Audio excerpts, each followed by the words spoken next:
In 138 BCE, a single Chinese diplomat named Zhang Qian set out on a journey that would accidentally connect half the world.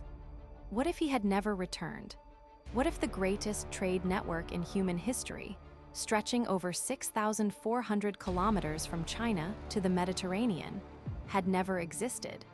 The Silk Road wasn't just about commerce. It was the internet of the ancient world, the invisible thread that wove together empires, religions, technologies, and ideas across 3 continents for over 1,500 years. Without it, the Renaissance might never have happened. The Black Death might never have spread. Your morning coffee, your algebra textbook, even the compass that guided Columbus, all of these trace their lineage to dusty caravan routes through Central Asia. Today, we're tearing up the map of history and asking the most dangerous question. What would our world look like if East and West had remained strangers? The answer will shake everything you thought you knew about civilization itself. Let's establish what we're actually losing here. The Silk Road wasn't a single highway. It was an intricate web of land and sea routes connecting China, India, Persia, Arabia, East Africa, and Europe. Active from roughly 200 BCE until the mid-15th century, it facilitated the exchange of silk, spices, precious metals, gemstones, and glassware. But that was just the surface. The real cargo was invisible. Buddhism traveled these routes from India to China, transforming East Asian spirituality forever. Mathematical concepts, including the number 0, migrated westward from India. Gunpowder, paper, and printing technology moved from China toward Europe. The Parthian Empire served as the crucial bridge, the middleman civilization that connected Mediterranean Rome with distant Han China. Without these routes, civilizations developed in relative isolation, their innovations trapped within cultural bubbles. The security infrastructure alone was staggering. The Han Dynasty extended the Great Wall specifically to protect these commercial arteries. This wasn't just trade, it was the circulatory system of human progress. Now imagine this. It's 138 BCE. Emperor Wu of Han sends Zhang Qian westward to forge an alliance against the Xiongnu nomads threatening China's borders. But in our alternate timeline, Zhang Qian's expedition ends in disaster. Perhaps he's killed by hostile tribes in the Taklamakan Desert. Perhaps he's captured by the Xiongnu and never escapes. Or perhaps he simply loses his way in the vast emptiness of Central Asia and perishes from exposure. Whatever the cause, the result is the same. He never returns with tales of distant kingdoms hungry for Chinese silk. The Han court, mourning the loss of their envoy and spooked by the dangers of Western exploration, abandons plans for expansion into Central Asia. The region remains a patchwork of warring nomadic tribes, never unified under Chinese commercial interest. Without the security infrastructure, without the diplomatic groundwork, without the economic incentive, the systematic East-West trade routes never coalesce. The Parthian merchants continue their business, but the grand network connecting the distant ends of Eurasia, it withers before it blooms. Without the Silk Road's economic engine, China's relationship with the outside world transforms fundamentally. The Han Dynasty, instead of expanding westward, reinforces its borders and looks inward. The Great Wall becomes solely a defensive structure rather than a trade route guardian. Chinese silk remains a domestic commodity, rare beyond China's borders, never becoming the global luxury that drives international commerce. This has profound consequences. The immense wealth that historically flowed into Han China from silk exports, gone. That wealth funded military expansion, technological innovation, and cultural flowering. In our timeline, China might remain powerful but more isolated, potentially developing differently without the constant cultural cross-pollination. Buddhism, which historically traveled from India to China via Silk Road merchants and monks around the 1st century CE, might never take root in East Asia. Without Buddhism, Chinese philosophy, art, literature, and governance evolve along purely Confucian and Taoist lines. Japan, Korea, Vietnam, all historically influenced by Chinese Buddhism, develop radically different cultural and religious landscapes. The entire spiritual map of Asia is redrawn. The consequences for Europe are even more catastrophic. Roman expansion historically brought them into contact with Parthian middlemen who controlled Silk Road trade. Romans paid staggering sums for Chinese silk, creating a massive trade deficit that Pliny the Elder complained about. But that economic pain had a purpose. It drove Roman interest in the East, in new routes, in geographical knowledge. Without it, Europe's connection to Asian innovations essentially flatlines. Consider what never reaches medieval Europe in our alternate timeline. Paper from China doesn't arrive until centuries later, if at all. Without affordable paper, the printing revolution is delayed or stillborn. Knowledge remains locked in expensive hand-copied manuscripts accessible only to elite monasteries. The Islamic Golden Age still happens. They're geographically closer to Persian and Indian knowledge centers, but their discoveries don't filter into Europe as they did historically through Silk Road connections. The Renaissance, that explosive rebirth of learning, loses its crucial catalyst. The rediscovery of classical texts combined with new Eastern knowledge created a perfect storm of innovation. Take away half that equation, and the European Enlightenment might be delayed by centuries. Here's where our alternate history becomes truly unsettling. Without the Silk Road's technology transfer, the global innovation gap becomes an unbridgeable chasm. Gunpowder remains a Chinese secret for centuries longer. European warfare continues to rely on swords, bows, and catapults well into what should be the Renaissance period. This fundamentally alters the balance of power. When the Mongols rise in the 13th century, and they still do, Silk Road or not, they possess technological advantages that make their conquests even more devastating and longer lasting. But here's the twist.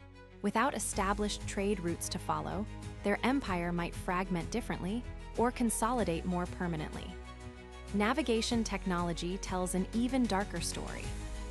The magnetic compass, a Chinese invention that reached Europe via the Silk Road around the 12th century, might never make the journey.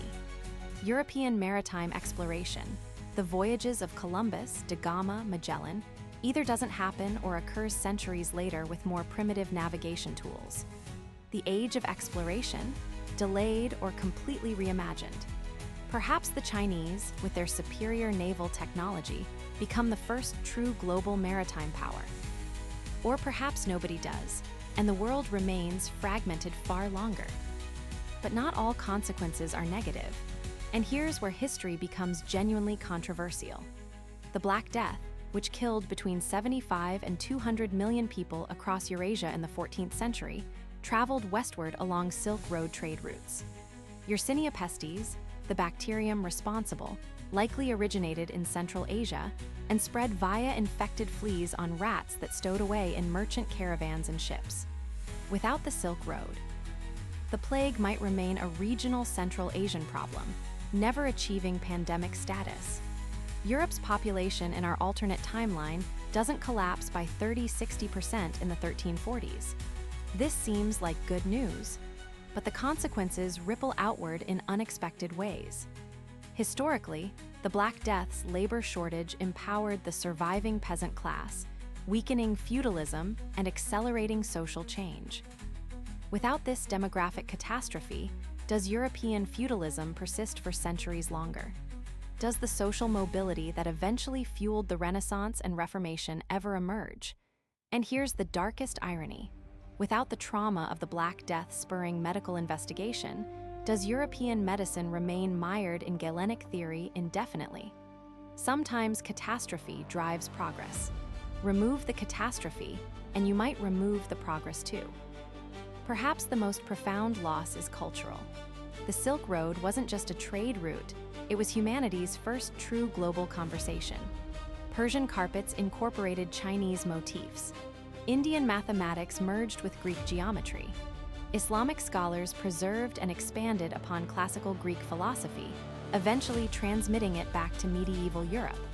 Art, music, cuisine, fashion, architecture, all of these underwent constant evolution through cross-cultural contact. Remove the Silk Road, and cultures develop in isolation, becoming more internally homogeneous but less adaptable. Without exposure to foreign religions, does religious tolerance ever develop? Does cosmopolitanism? Historically, cities like Samarkand, Baghdad, and Constantinople became crucibles of multiculturalism, specifically because they sat on Silk Road junctions. In our alternate timeline, these cities either don't rise to prominence or become more culturally uniform. The very concept of cultural exchange becomes foreign. And here's what should terrify us. Without a model for how different civilizations can interact peacefully through commerce, does military conquest become the only form of international relations? The Silk Road proved that strangers could do business without bloodshed. Take away that proof of concept, and human history becomes darker, more tribal, more violent. Fast forward to today and try to imagine what our world looks like. The global economy as we know it might not exist.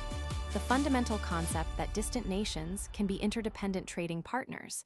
That idea was proven on the Silk Road. Without that historical precedent, do nations remain more insular, more protectionist? Modern globalization might be delayed by centuries.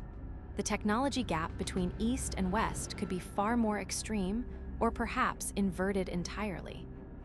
China, with its early technological advantages and larger population, might dominate a world where European scientific revolution never occurred. Or perhaps the Ottoman Empire, positioned between isolated regions, becomes the world's permanent superpower. Linguistically, we'd be impoverished. Hundreds of words in modern languages are Silk Road loans, from candy to caravan to checkmate. Our vocabulary reflects that ancient cultural exchange. Even your morning routine would be different. Coffee, tea, sugar, spices, all became global commodities through Silk Road established trade patterns. And geopolitically, China's Modern Belt and Road Initiative, consciously modeled on Silk Road precedent, wouldn't exist. The entire framework for how nations interact economically might be fundamentally different, probably more confrontational, definitely less cooperative. So what does all this teach us? The Silk Road wasn't just about silk, and its absence wouldn't just mean fewer luxury goods in Roman markets. It was proof that human beings, despite language barriers, cultural differences, and vast distances, could choose commerce over conflict, curiosity over isolation. Every technological revolution we take for granted, printing, navigation, even the scientific method itself, emerged from the cross-pollination of ideas that the Silk Road made possible. Remove that catalyst, and progress doesn't just slow. It fragments, scatters, possibly dies in isolated pockets. In our real timeline, a single diplomat's journey in 138 BCE set in motion a chain reaction that literally built the modern world. That's how fragile historical progress is: one decision, one expedition, one person. Today, as we debate new Silk Roads and global connectivity, perhaps we should remember that isolation has always been humanity's greatest enemy. Not distance, not difference, but the choice to remain strangers when we could be trading partners, when we could be learning from each other. The Silk Road taught us that borders are imaginary, but the exchange of ideas is very, very real.